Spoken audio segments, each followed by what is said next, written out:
Why doesn't my colleagues in the American press do better with this story? Well, one of the big problems is, and here goes the grenade, Israel. The second you mention the word Israel, the nation Israel, the concept Israel, many in the American press become very defensive. We're not allowed to be highly critical of the state of Israel.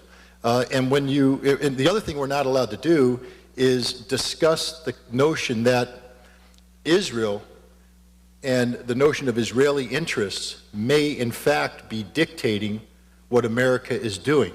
That what we're doing in the Middle East may not be to the benefit of America's national security, but to Israel's national security. But see, we don't want to talk about that because one of the great success stories out there is the pro-Israeli lobby that has successfully enabled themselves to blend the two together so that when we speak of Israeli interests, they say, no, we're speaking of American interests.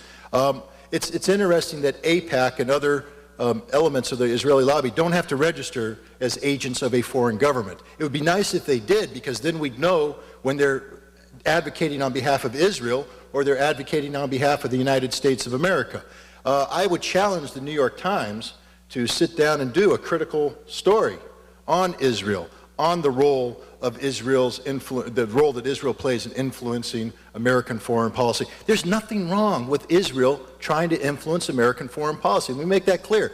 The British seek to influence our foreign policy. The French seek to influence our foreign policy. The Saudis seek to influence our foreign policy. The difference is when they do this and they bring American citizens into play, these Americans, once they take the money of a foreign government and they advocate on behalf of that foreign government, they register themselves as an agent of that government so we know where they're coming from. That's all I ask the Israelis to do. Let us know where you're coming from, because stop confusing the American public that Israel's interests are necessarily America's interests. I have to tell you right now, Israel has a viable, valid concern about Hezbollah in southern Lebanon. If I were an Israeli, I'd be extremely concerned about Hezbollah, and I would want to do everything possible to nullify that organization.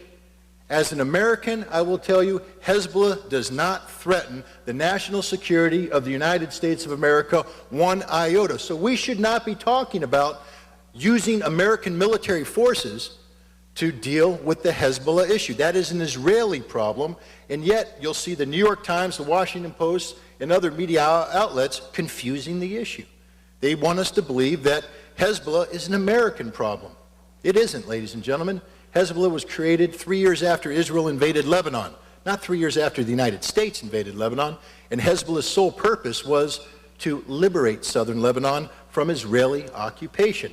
I'm not here to condone or sing high